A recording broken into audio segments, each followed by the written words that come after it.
E chegou a hora de mais uma ideia nível gênio do Landureza.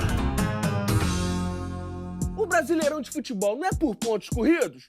Então, eu vou lançar a redação por pontos corridos. Como é que funciona, Landureza? Como é que funciona? Eu, por exemplo, 2017, 500 pontos.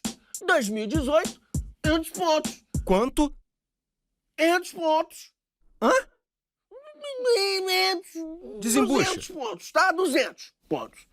E agora, a boa notícia é que em 2019 é só tirar 300 pontos, relaxado. E aí eu tiro nota 1000 na redação. E depois é só ir no Hora do Enem, dar uma entrevista relaxada, não é? Aí, quem tá junto faz o Ed Landureza. Roda a vinheta.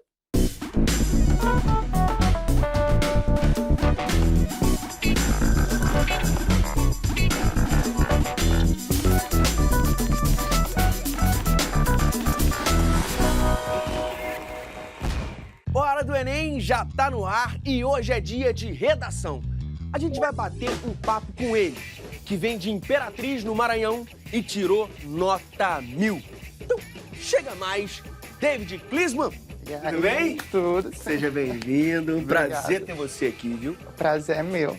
Qual foi a sensação de ver aquela nota 1000 lá, assim, pá, 1000?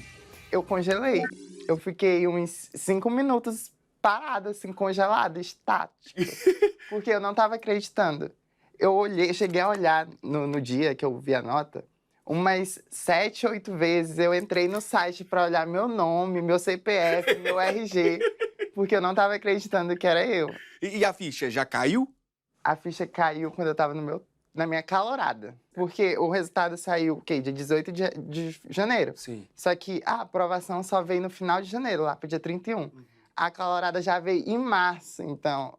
Você teve um mês ali... Foi um mês ainda, tipo, tirando foto, dando entrevista. Mas como se não fosse eu. Eu tava participando de tudo, mas eu ainda não acreditava, assim, que era. Quando eu fui pra calorada, quando eu participei do trote da faculdade, que eu vi, eu tô aqui, realmente, eu passei. Aí foi que caiu. E foi a primeira vez que você fez o Enem? Não. Eu comecei a fazer o Enem como treineiro. Sim. Mas valendo especificamente, foi 3 vezes que eu fiz. Eu até cheguei a ter um desempenho, assim, um pouquinho bom em redação, mas... Um pouquinho bom, tá? Beirando o quê? Vai lá, 800, né? Vai lá aí, 900... Não, 760. 760 já tá top, bicho. Mas pra medicina, não dava. Foi um dos motivos de eu ter demorado a ficar fazendo várias vezes Enem, eu fiz 3 vezes valendo, é porque eu não tinha plano B.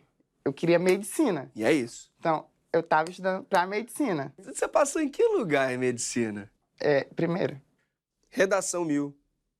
Passou pra faculdade e em primeiro. Foi por isso que demorou a cair minha ficha. Foi um mês de fevereiro todinho sem acreditar. Porque não era só a redação, era o conjunto, a redação, o primeiro lugar. Aí veio a aprovação, por exemplo, em Rondônia também, fora do SISU.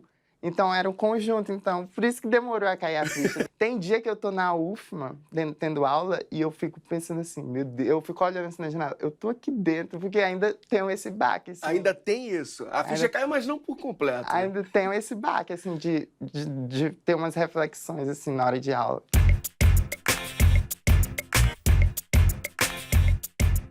Agora, o que eu quero saber, e com certeza o pessoal de casa também, é a sua rotina de estudos, porque a galera quer pegar os macetes ali para entender como é que foi. Medicina é um curso que é muito concorrido. Sim. Então, eu sabia que eu tinha que abdicar de muita coisa para estudar. Não que eu vou abdicar totalmente da minha vida para viver em função daquilo, mas é muita questão de conciliar as coisas. Eu ia para o cursinho pela manhã, ficava de 7 às 12h30, não seja mais. E aí, quando eu saía do cursinho, eu tirava um momento de descanso até umas 2, 2h30, que eu almoçava, assistia algum noticiário, porque eu já pegava para a redação, porque a redação é sempre um tema associado com o que está acontecendo no Brasil, geralmente é no Brasil, que eles delimitam, mas o que está acontecendo no nosso contexto sociocultural. Então, eu tinha que assistir algum jornal no dia, não necessariamente assistir, às vezes eu lia notícia. E aí, umas 2h30 para 3 horas, eu saía de casa e ia para a biblioteca da UFMA. A biblioteca ela é muito acessível assim, para você estudar, independente de você ser universitário ou não. E eu ia porque sempre tem aquela coisa de você ficar em casa, você se acomoda. E lá eu ia, tipo, umas 3 horas e vinha umas 8, 9. Só que uma coisa que todo mundo falava, tu estudava seguido. Não. Eu fazia intervalos, eu lanchava, eu ouvia uma musiquinha, eu conversava. Porque eu sempre priorizei qualidade, ao invés da quantidade. Vem cá, e saiu tudo dentro do que você tinha planejado lá no começo de 2018? Não. Não? Não que eu tinha planejado. Porque assim, eu treinei muito em 2018. Por semana, eu fazia 3 redações. O meu professor, ele me dava aula toda segunda-feira. Então, toda segunda-feira, eu tinha que levar para ele 3 textos. E eu cronometrava muito em casa. A redação, eu queria fazer um texto, pelo menos um rascunho, em pelo menos 1 hora. Porque não é só redação, tem humanas e linguagens. E aí, eu entrava no meu quarto e eu falava, mãe, pelo amor de Deus, não deixa ninguém entrar aqui no horário de 2 a 3, por exemplo. Aí, nessa hora que eu estava fazendo, tipo, uma prova de redação, eu não pesquisava, porque eu estava mesmo simulando.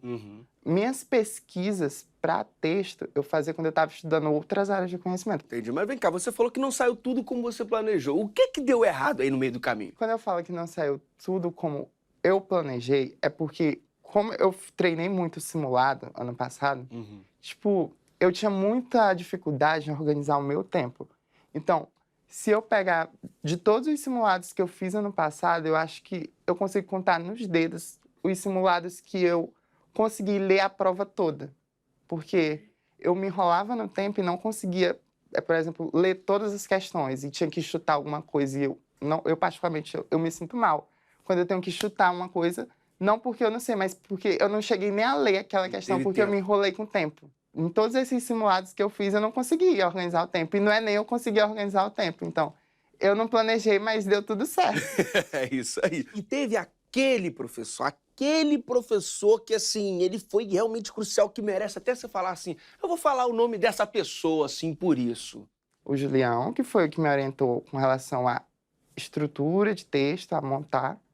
Fora ele, por exemplo, eu tive a Sunilde, que era minha professora de gramática, porque eu já perdi, já cheguei a bater na trave na redação em outros anos. Eu tirei em 2016 940, e em 2017 980, e perdi por causa de gramática. O meu professor de física também, Anatote, o nome dele, ele não foi nem necessariamente com relação à física, mas com relação a uma postura como estudante.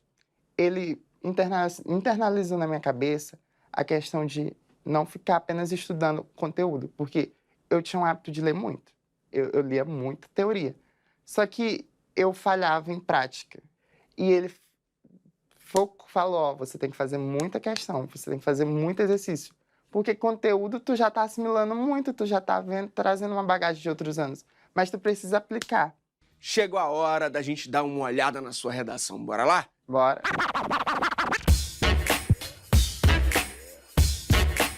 Lembrando que o tema da redação de 2018 foi manipulação do comportamento do usuário pelo controle de dados na internet. E aí, bom, já tá aqui na tela o seu primeiro parágrafo. Conta pra gente como é que você estruturou. Vou fazer a leitura primeiro e aí eu explico a estrutura. Para o pensador francês Pierre Bourdieu, aquilo que foi criado para ser um instrumento de democracia não deve ser convertido em uma ferramenta de manipulação. Essa visão, embora correta, não é efetivada no odierno cenário global, sobretudo no Brasil, posto que se tornou frequente a manipulação do comportamento do usuário pelo controle de dados na internet, nas diversas relações cotidianas. Isso ocorre, ora em função do despreparo civil, ora pela inação das esferas governamentais para conter esse dilema. Assim, hão de ser analisados tais fatores a fim de que se possa liquidá-los de maneira eficaz. Então, eu sempre começo meu texto por um contexto, depois eu pego o tema e introduzo esse tema, depois eu transformo esse tema em um problema e delimito em 2 argumentos, e fecho com uma opinião cidadã. Como assim? Quando eu usei aqui, do para o pensador francês até manipulação, eu usei um contexto. Meu professor de redação, o Julião, ele levava vários contextos que a gente podia associar com o tema. Então, eu andava com uma cadernetazinha que eu ficava anotando vários contextos. Eu colocava, por exemplo, uma frase presente em um livro, o nome do autor e um tema que eu poderia colocar. Por que você colocou Aí, Pierre? muita gente veio me perguntar, por exemplo, mas quem é Pierre Bourdieu? Tu sabe de tudo de Pierre Bourdieu? Então, já aproveita e explica pra gente aí quem foi Pierre Bourdieu. Não necessariamente eu conheço Pierre Entendi. Bourdieu. A única coisa que eu sei do Pierre Bourdieu é que ele era francês, iluminista, ele tem uma corrente voltada para essa questão social. É a única coisa que eu sei dele. Mas usei uma frase dele porque eu ficava pesquisando contextos. Uma coisa que eu aprendi a colocar no texto, que o avaliador ele espera, é que não necessariamente você explique a corrente, mas que você coloque, por exemplo, o que ele falou, uma máxima, por isso que eu coloco as aspas, e que você coloque um epíteto que identifique aquele pensador. Quando eu começo o contexto, eu tenho que relacionar esse contexto com o tema. E aí, o Pierre Bourdieu ele falava sobre manipulação, e o tema era manipulação do comportamento do usuário. Então, eu já peguei, usei um conectivo aqui, essa visão, para associar o contexto frase, né? com o tema. E já coloquei a frase, tanto é que eu coloquei a frase toda aqui do tema. Aí, depois, eu peguei o tema, usei um outro conectivo, competência 4, e transformei em uma situação problema. Tanto é que, se tu for olhar meu desenvolvimento depois, tu percebe que cada um dos desenvolvimentos traz uma dessas frases aqui das vírgulas. Ó. O primeiro desenvolvimento é só girando em função de despreparo civil. E o segundo desenvolvimento meu todinho roda em torno de inação de esferas governamentais. O que eu faço aqui na introdução, depois de colocar o contexto e o tema, é uma sinalização do que eu vou abordar no desenvolvimento. É isso. Entendeu? E concluir com algo cidadão, com algo mais pessoal. Porque o texto, eu não posso usar a primeira pessoa, eu tenho que ser bem formal. Pelas minhas palavras, a pessoa ela consegue inferir o que eu acho, o que eu penso. Marca de autoria ali. Ó. Autoria. Aí, a minha autoria eu trago sempre no final. Assim, hão de ser analisados tais fatores a fim de que se possa liquidá-los. Então, eu mostro que eu me preocupo com que aquilo que é um problema seja solucionado. Show de bola. Então, partiu o desenvolvimento? Parte de desenvolvimento. Aí, ó, já tá na tela. Primeiro parágrafo, né? Lembra que eu sinalizei na introdução. No primeiro eu coloquei despreparo civil. A priori, é imperioso destacar que a manipulação da conduta dos usuários pelo controle dos seus dados nas plataformas virtuais, já percebe que eu trouxe o tema de novo. Porque esse tema da manipulação do comportamento dos usuários era muito fácil da gente tangenciar e fugir. Porque estava muito na moda, na época, em outubro, fake news. Sim. Então, a gente podia até citar fake news. Eu, inclusive, citei num terceiro parágrafo. Só que a linha é muito tênue para fugir. Então, eu ficava toda hora trazendo o tema, mesmo mudando aqui. Ó, eu coloquei plataformas virtuais, controles de dados. Usei sinônimo, mas sempre sinalizando o tema. Aí, ó, é fruto do despreparo civil que eu sinalizei lá na introdução para lidar com a influência das tecnologias. Eu tenho uma estratégia para desenvolvimento. O meu primeiro sinalizador da introdução eu vou trazer na primeira frase, no primeiro período. Depois eu trago uma causa.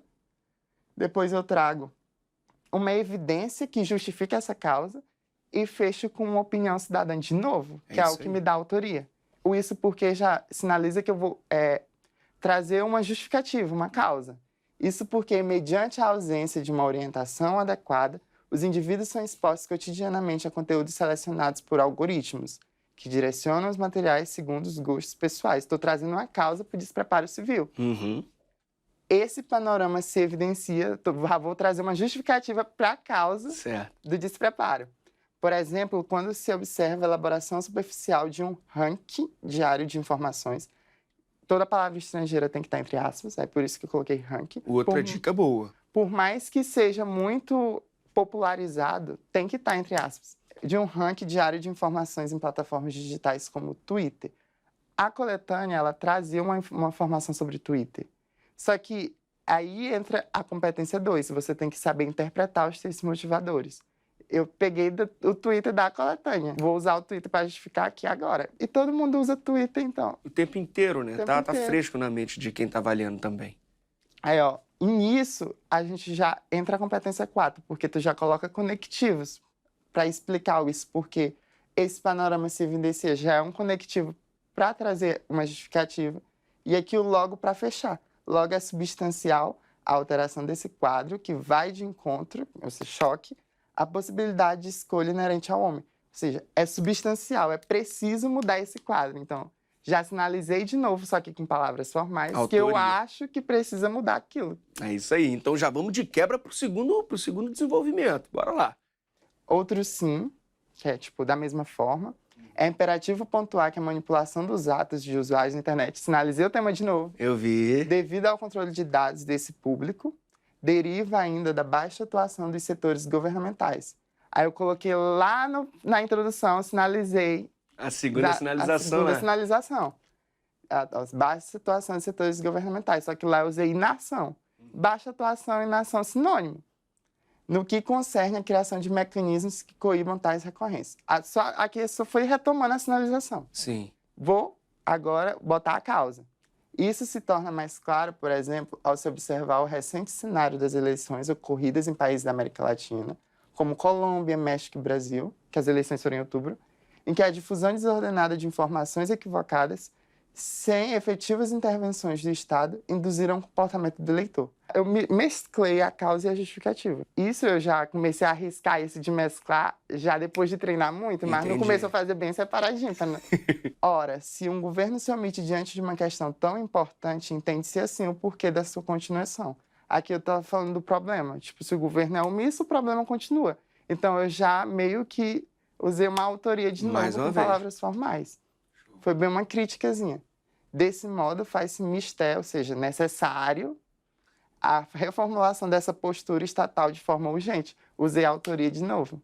Você já marca também um pouco sobre a sua proposta de intervenção. Já não? marca sobre a proposta de intervenção. E aí temos A o fim do conclusão. texto, a conclusão. Antigamente, isso até em 2016, 2017, ela exigia quatro elementos. Quem, o que, como e para quê. Agora tem um quinto, que é um detalhamento. Como assim? Vou ler e explico. Vamos lá. Depreende-se, portanto, a necessidade de combater, a autoria de novo, a manipulação do comportamento dos usuários pelo controle de dados na internet. Nos 4 parágrafos eu sinalizei o tema. Aí o que tá a estratégia da conclusão. Tu vai pegar os 2 problemas que tu trouxe no desenvolvimento e vai ter que solucionar aqui. Só que para cada problema tu vai ter 5 elementos. Então, ao todo, tu vai ter 10 elementos na conclusão. Certo. Tá, o primeiro problema era o despreparo civil. Eu vou usar 5 elementos para solucionar ele. Para tanto, cabe ao Ministério da Educação. O primeiro elemento é o quem. Quem? Quem vai solucionar? Ministério da Educação. Ramo do Estado responsável pela formação civil. Vou continuar a leitura, depois eu explico o que é isso. Inserir nas escolas, desde a tenridade, a disciplina de educação digital. Eu estou solucionando o despreparo civil. Sim.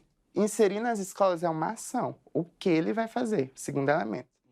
De cunho obrigatório em função da sua necessidade, além de difundir campanhas instrucionais por meio das mídias de grande alcance. Terceiro elemento, o como, para que o sujeito haja corretamente segundo as próprias necessidades e escolhas. O para quê? 4 elementos.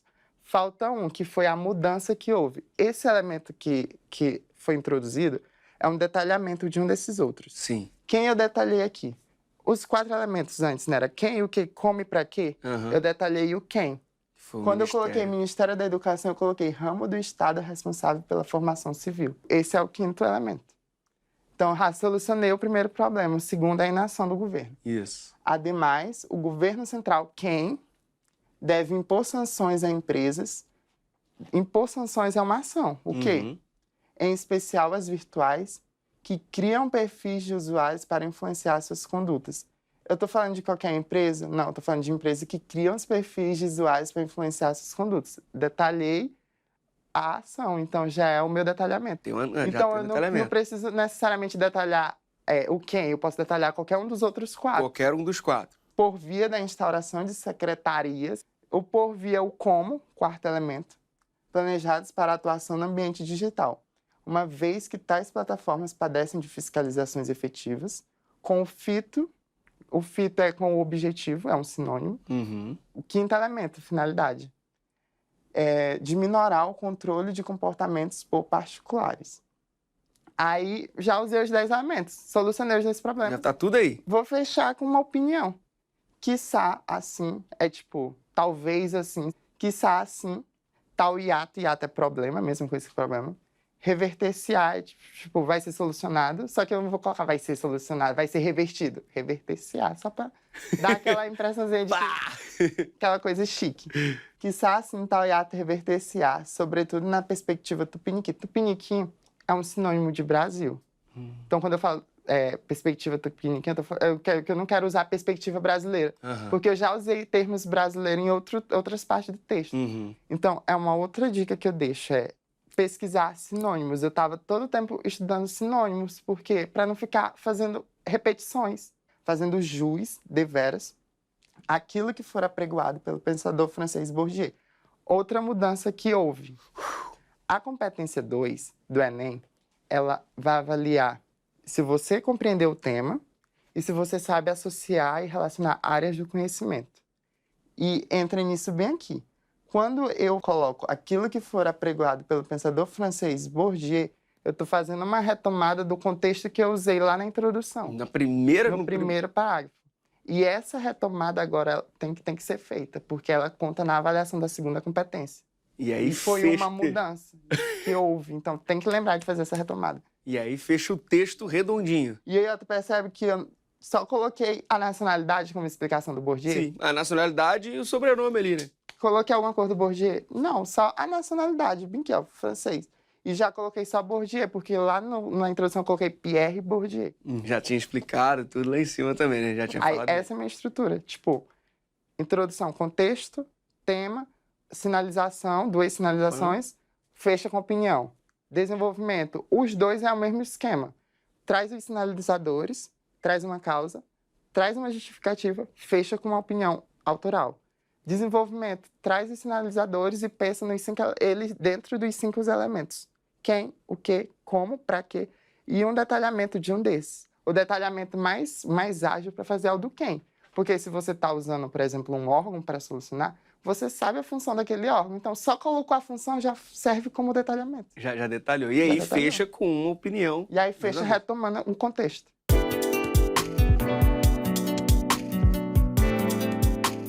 David, agora deixa aquela dica pra galera que vai fazer o Enem esse ano e tá ansiosa com a redação. Uma dica que eu deixo é a seguinte. Todo tema tem uma palavra-chave. A palavra-chave desse tema era manipulação. Vamos pensar só na palavra manipulação. O que tu sabe aqui sobre manipulação? Tu assistiu tanto jornal, tu leu tanta notícia e comecei a puxar conhecimentos ali.